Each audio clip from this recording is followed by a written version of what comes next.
Deep in the northern reaches of the Gulf of California, a secret is slowly vanishing.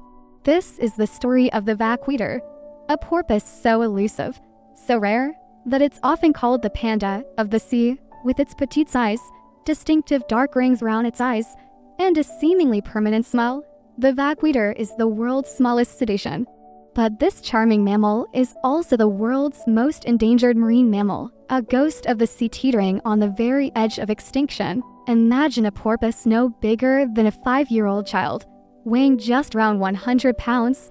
They are incredibly shy, avoiding boats and human contact, which makes them one of the most difficult animals to study in the wild. For decades, their existence was known mostly through carcasses washed ashore. It wasn't until the 1950s that scientists officially described the species, and only in recent years, with advanced technology, have we been able to catch fleeting glimpses of them in their natural, murky habitat.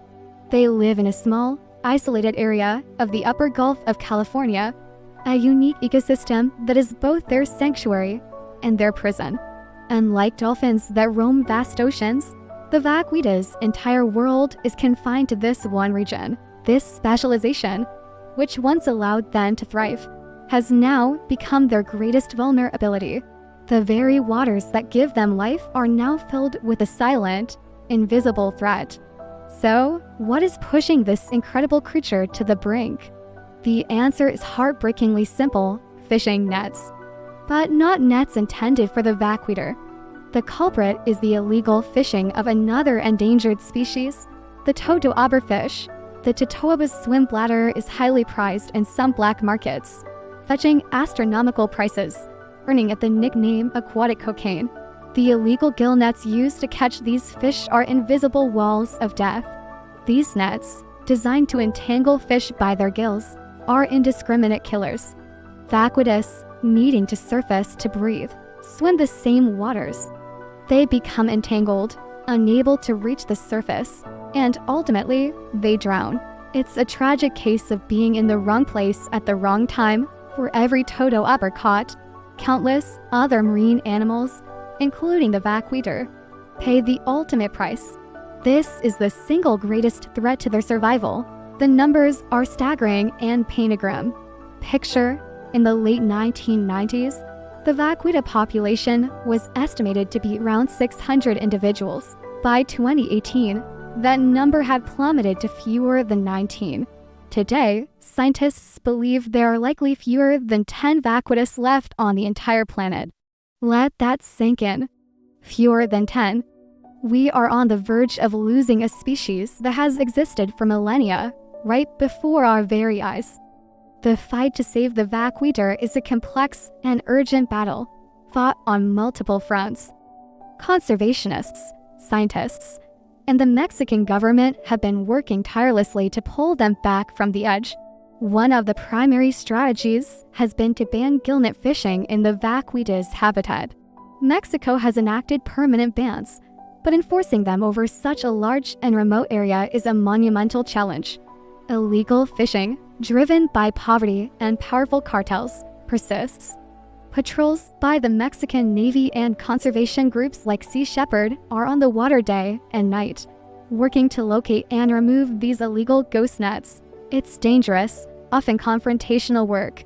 These teams use acoustic monitoring systems, a grid of underwater microphones, to listen for the vaquita's unique, high-frequency clicks.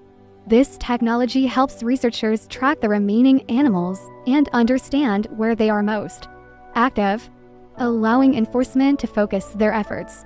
Another ambitious and controversial idea was the capture and relocate program called Vaquita.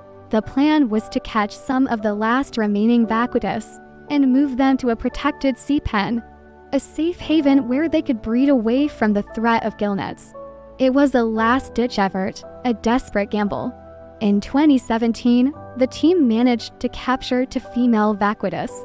Tragically, the stress of capture was too much.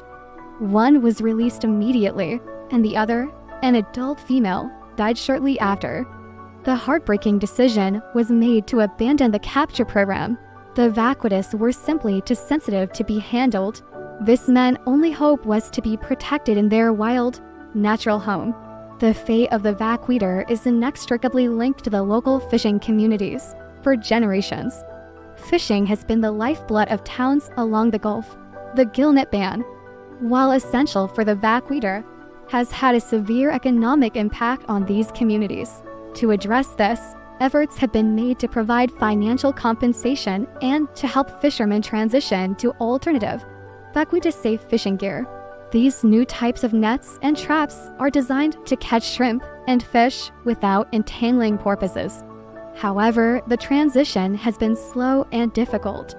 The lure of quick, substantial money from illegal totoaba fishing is powerful, creating a difficult social and economic environment.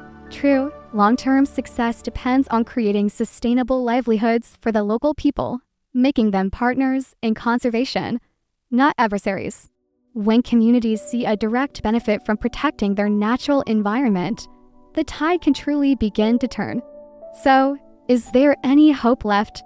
The situation is incredibly dire, but no one is giving up.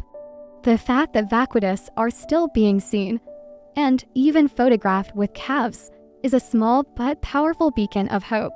It shows that they are still trying to survive, still breeding against all odds. This resilience is what fuels the determination of those fighting to save them. Every illegal net removed, every patrol boat on the water, every effort to support local communities gives the vaquita another day, another chance. The story of the vaquita is a sobering lesson about how human activities, even those happening far away, can have devastating consequences. The demand for an illegal fish bladder in a distant market is directly causing the extinction of a unique porpoise in Mexico. It highlights our interconnected world and our shared responsibility. The disappearance of the vaquita would be more than just the loss of another animal. It would be a failure of conservation, a silent testament to our inability to protect the planet's biodiversity. It would mean that a mammal, a creature that shares this earth with us, vanished forever because we didn't act decisively enough. What can you do? While you might not be on the front lines removing nets, your voice matters. Spreading awareness is crucial. The more people who know about the vaquita's plight, the greater the global pressure on governments to enforce fishing bans and crack down on the illegal totoaba trade. Support organizations that are directly involved in vaquita conservation. Make conscious choices as a consumer, asking where your seafood comes from and ensuring it is sustainably sourced. The clock is ticking, and we are in the final minutes of the final hour. The vaquita's story is not over yet. It's a story of survival, of a desperate fight against overwhelming odds. We, as a global community, will be the authors of its final chapter. Let's work together to make it a story of hope, of resilience, and of a remarkable comeback. Let's ensure that the smile of the vaquita doesn't disappear from our world forever. Thank you for watching. Don't forget to like, share, and subscribe to help us spread the word.